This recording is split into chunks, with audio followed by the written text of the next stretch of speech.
Social Security trust funds now projected to run out of money sooner than expected due to COVID, Treasury says.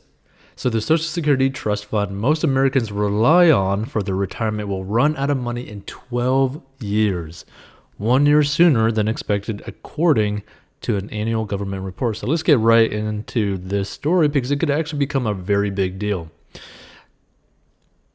So the outlook aggravated by the COVID pandemic also threatens to shrink retirement payments and increase healthcare costs for older Americans.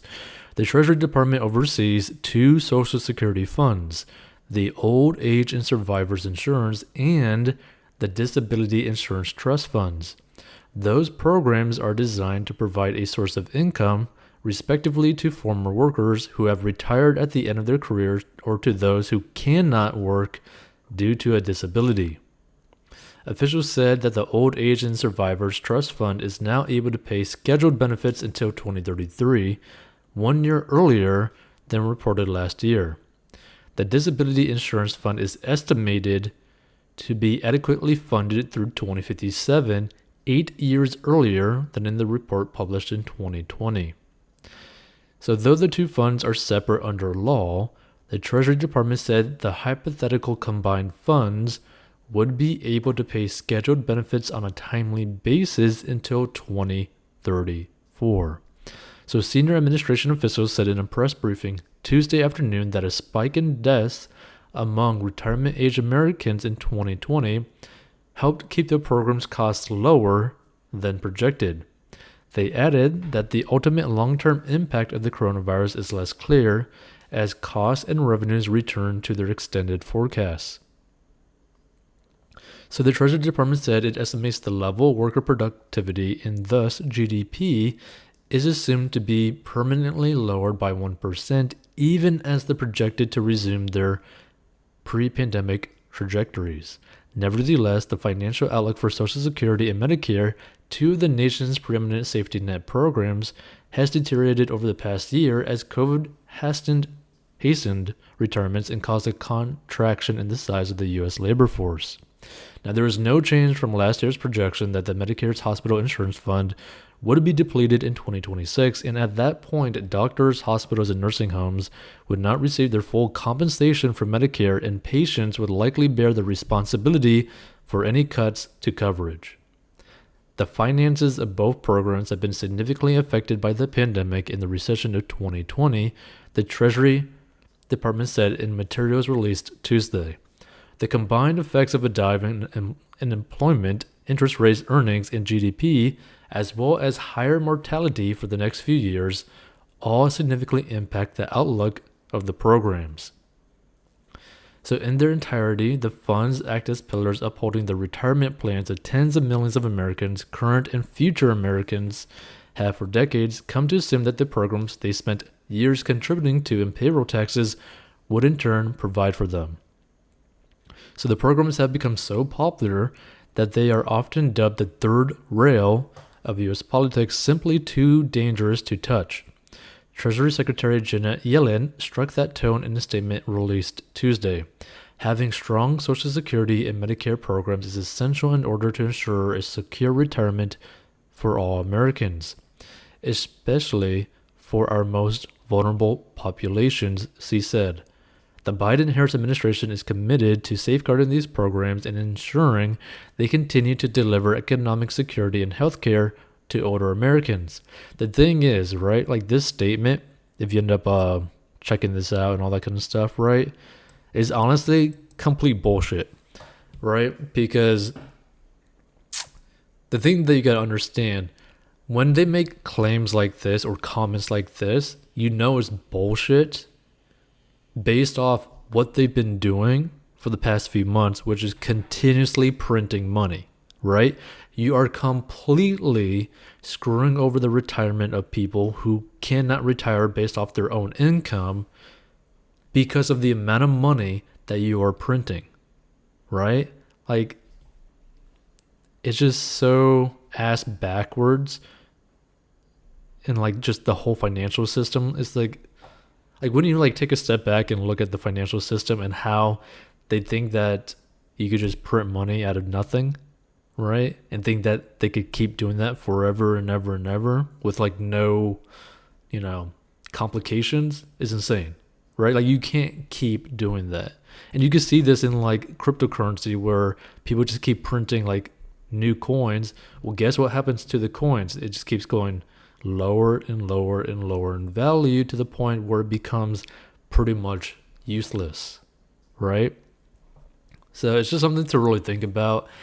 And this is the thing, like anytime the government is talking about finances, anytime the government is talking about money, kind of like have it go through one ear and out the other, because you know that like 99% of the time it's going to be complete and utter bullshit, right? And like that's the sad part of basically every government.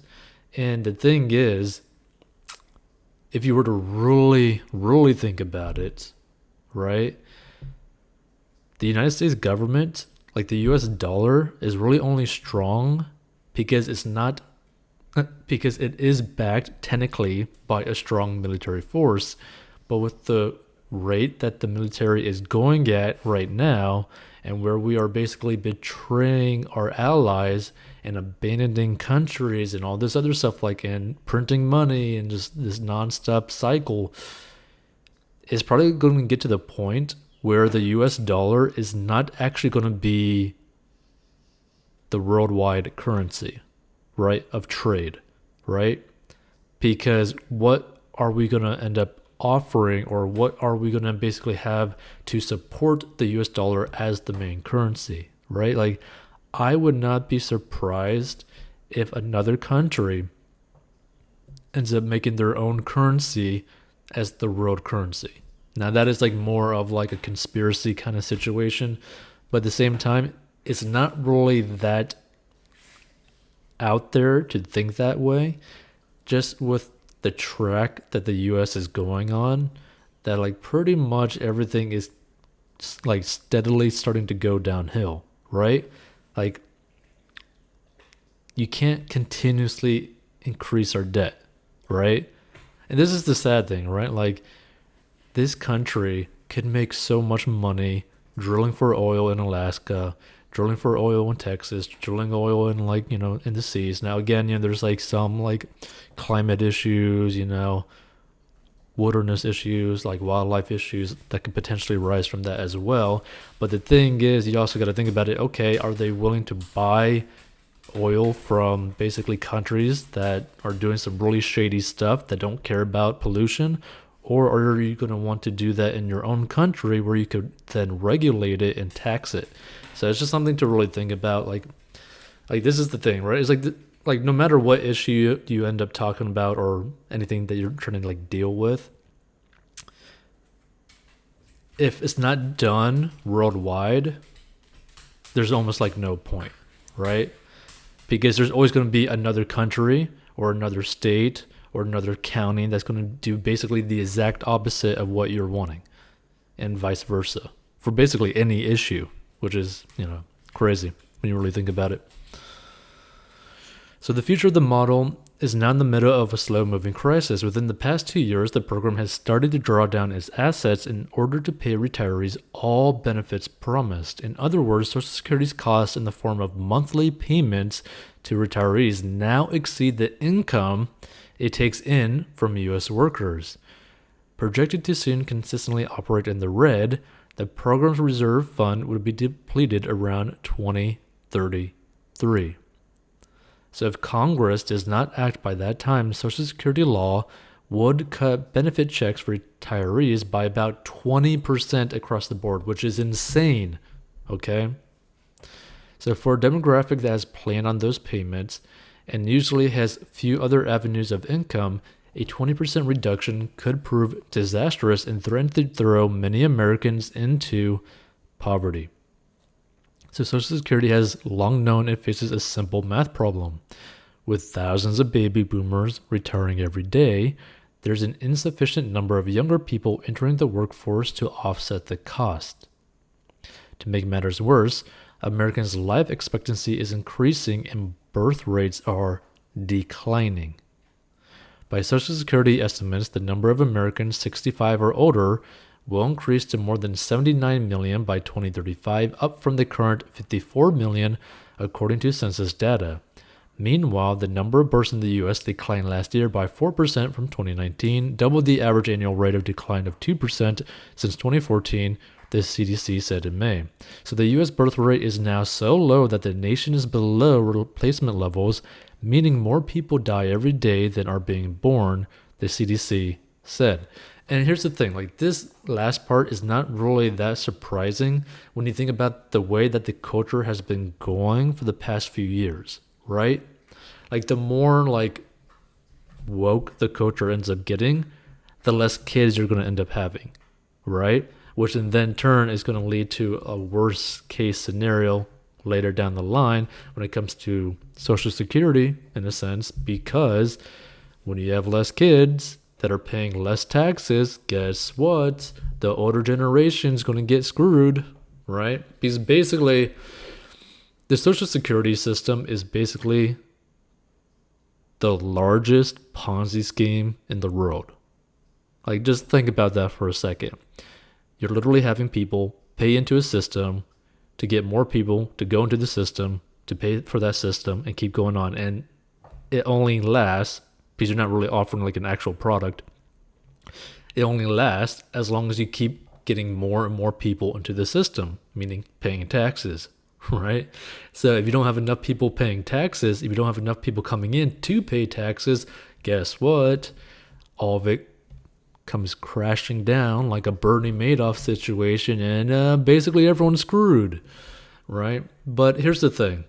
You could honestly completely avoid this whole situation by simply not needing Social Security. And the best way to do that is to get debt-free as fast as possible. So if you want to learn how to get debt-free and live a more free life so that you don't have to rely on Social Security in your retirement years because it's not even going to be there by then, go check out 40inbox.com and you can learn the very simple way to getting out of debt and live a more free life. Because once you're debt-free, you have so much more freedom. And you don't really got to care about what the government's going to do because you'll have a financial foundation that is strong enough to protect yourself and the ones that you love.